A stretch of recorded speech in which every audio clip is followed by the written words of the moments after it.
ఇప్పుడు నువ్వు ఇన్ జనరల్గా నువ్వు ఆ రోజు ఒక స్టేట్మెంట్ ఇచ్చావు, ఏది మన బోళా శంకర్ ఫంక్షన్. ఏంటి, సినిమా ఇండస్ట్రీలో ఎలాగైతే చిరంజీవి గారు ఎంతమందికో లైఫ్ ఇచ్చారో, టీవీ ఇండస్ట్రీలో నాగబాబు గారు అలా ఇచ్చారు. అవును సార్, అవును. అసలు ఏంటి దానికి ప్రాతిపదిక ఏంటి నువ్వు చెప్పండి సార్? ఇప్పుడు మనం జబర్దస్త్లో సార్ ఎంత పేరు సంపాదించుకోవాలన్నా సార్, అక్కడ కరెక్ట్గా దాన్ని జడ్జి చేయగలిగే వాళ్ళు ఉంటేనే మనకు ఆ పేరు వస్తుంది సార్. ఇప్పుడు నేను ఒక పర్ఫార్మెన్స్ చేశానంటే, నాగబాబు గారు ఆది భలే చేసేవారా అంటే బయట ఆది అనేవాడు తెలిసేవాడు సార్. అంతే కదా. అలా అలా అక్కడ పేరు తెచ్చుకున్న వాళ్ళందరూ అదే సర్టిఫికెట్. అవును సార్, అక్కడ పేరు తెచ్చుకున్న వాళ్ళందరికీ నాగబాబు గారు, రోజా గారు వాళ్ళిద్దరు ఇది చాలా ఎక్కువ ఉంది సార్.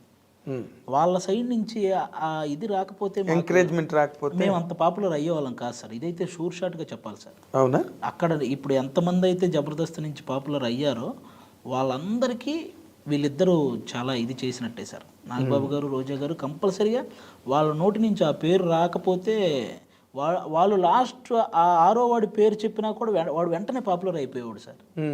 మేము ఎంతైనా చేయనివ్వండి సార్. ఒకవేళ వాళ్ళ నుంచి కనుక ఓకే అమ్మా స్కిట్ బాగుంది అంటే మాకు పేరు రాదు సార్.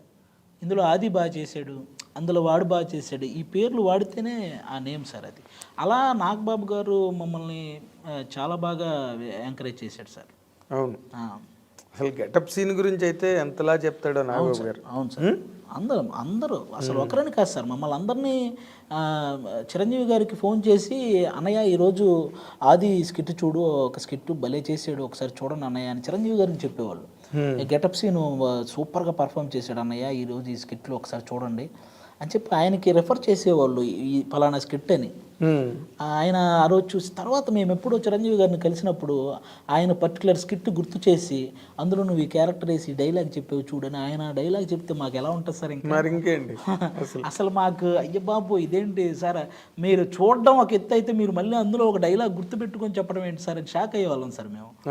అలా ఆ బూస్టప్ సార్ మేము ఇంకా బాగా ఎదగడానికి ఆయన ఇచ్చే బూస్టప్ చాలా ఎక్కువ సార్. ఈవెన్ రోజా గారు కానీ ఆవిడ కూడా అంతే సార్, సూపర్గా. ఈ పక్కన బయట ఎన్ని రాజకీయాలు ఉన్నా సార్, వన్స్ సెట్కి వస్తే అవేమి ఉండవు సార్. మళ్ళీ అదే వాళ్ళ రాజకీయాలు అదంతా ఆ రంగం వేరు. అదే సార్, ఇప్పుడు బయట నేను జనసేనకు ఫుల్ సపోర్ట్ సార్. ఆవిడ బయట వేరే పార్టీ అయి ఉండొచ్చు, కానీ వన్స్ సెట్కి వచ్చిన తర్వాత అసలు అవేమీ చూడరు సార్. ఆవిడ కూడా సెట్కి వస్తే నాకు హైపరాది స్కిట్ చేస్తున్నాడు, నేను హైపరాదిని బాగుంటే మెచ్చుకుంటాను, అది అంతే. అక్కడ వరకే. అంతే సార్, అక్కడ వరకే సార్. తన తాలూకా పొలిటికల్ ఐడియాలజీలు సెట్లో తీసుకురారు, ఎప్పుడూ లేదు.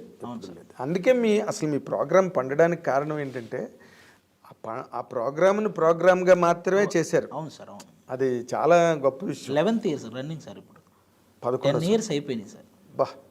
మామూలు షో కాదు సార్. అది ఇండియాలో ఇంత లాంగెస్ట్ లేదు కదా. బ్రేకులతో చేస్తారు సార్, ఒక సీజన్ బ్రేక్ మళ్ళీ ఇంకో సీజన్ అట్లా చేస్తారు సార్. ఇలా రన్నింగ్ షో ఇంతవరకు లేదు సార్. ఇప్పుడు నార్మల్గా నువ్వు దానికి మంచి లైఫ్ ఇచ్చావు, నీ ముందు ఎవరో లైఫ్ ఇచ్చారు జబర్దస్త్కి. అవును సార్. నువ్వు ఇప్పుడేమో సినిమా యాక్టర్గా బిజీ అయిపోయావు, కాల్ షీట్లు ఇస్తున్నావు వాళ్ళకి. అదే సార్, నేను జబర్దస్త్ ప్రజెంట్ చేయట్లేదు సార్. నేను శ్రీదేవి డ్రామా కంపెనీ ఇవి రెండు చేస్తున్నాను. జబర్దస్త్కి నేను నేనే ఈ సినిమాలు చేస్తున్నాను కదా అని చెప్పి కొంచెం బ్రేక్ ఇచ్చాను సార్. అదే మరి, ఎందుకంటే మళ్ళీ నేను ఆ కామెడీ అంతా అక్కడ, ఇదంటే శ్రీదేవి డి ఏంటంటే స్పాంటేనియస్గా వెళ్ళే ఫ్లో సార్. అది స్క్రిప్టెడ్ కాదు సార్. ఈ జబర్దస్త్ అంటే నేను మైండ్ వర్క్ చేయాలి, నేనే స్క్రిప్ట్ రాయాలి, నేనే అందరినీ ప్రాక్టీస్ చేయించాలి. ఇది ఆల్మోస్ట్ ఒక 4 days టైం తీసుకుంటా సార్. అది అంటే ఒక వారంలో 4 days దాన్ని కేటాయించాలి సార్. ఎందుకంటే నేను ప్రాక్టీస్ చేయించాలి, మళ్ళీ నేనే కూర్చొని రాసుకోవాలి. వీళ్ళందరినీ స్టేజ్ ఎక్కే వరకు నాకు ఆ టెన్షన్ ఉంటుంది సార్. అది పర్ఫెక్ట్గా వచ్చే వరకు. అదొకటైతే రెమ్యూనరేటివ్ అది, అంటే మీరు పడే కష్టానికి తగ్గట్టు ఉంటుంది సార్ కంపల్సరీ. అవునా? మన టాలెంట్కి తగ్గట్టు, మనకు వచ్చే వ్యూవర్షిప్కి తగ్గట్టు పేమెంట్స్ ఉంటాయి సార్. అది వ్యూవర్షిప్కి తగ్గట్టుగా ఇస్తారా మీకు? అంతే సార్, మ్యాక్సిమం. అంటే దాన్ని బట్టే మనం డిమాండ్ చేయగలం సార్. ఎగ్జాక్ట్లీ. ఎక్కువ మంది చూస్తే దాని డిమాండ్ వేరే, లేకపోతే అడగాలంటే మనకే సిగ్గుగా ఉంటుంది సార్. ఈ మనకు వచ్చే ఇదికి మనం వెళ్ళి వాళ్ళని పెంచమని అడగగలమా సార్ అని ఇది ఉంటుంది సార్. అందుకే బాగా చేసే మనం డబ్బులు అడుగుతాం సార్. ఇప్పుడు అదే మనం ఏదో ఒకటి చేసేసి చేస్తున్నాం కదా అని ఇవ్వమని అడగలేము సార్ అసలు. నువ్వు హైయెస్ట్ డిమాండ్లోకి వెళ్ళావా? కంపల్సరీ మనకు వచ్చే వ్యూవర్షిప్కి నేను ఎక్కువే తీసుకుంటాను. అదే లేకపోతే పొలాలు గట్ట ఎక్కడ కొంటావు? అంతేనా? అదొకటే సార్. మనము బేసిక్గా మాకు బయట ఈవెంట్స్ కూడా ఉంటాయి సార్. బయట మేము టీమ్ లీడర్గా చేస్తున్న టైంలో మా అందరికీ బయట ఈవెంట్స్ కూడా కొంచెం గట్టిగానే వచ్చేవి సార్. అవునా, వెరీ నైస్. అయితే మీకు జబర్దస్త్గా హెల్ప్ అయింది. అంతే, చాలా సార్. ఈటీవీ మల్లెమాల వాళ్ళిద్దరికీ ఎప్పటికీ రుణపడి ఉండే ఇది సార్ మా అందరిది. అదే, ఎందుకంటే మల్లెమాల వాళ్ళ ఎంకరేజ్మెంట్ చాలా బాగుంటుంది సార్.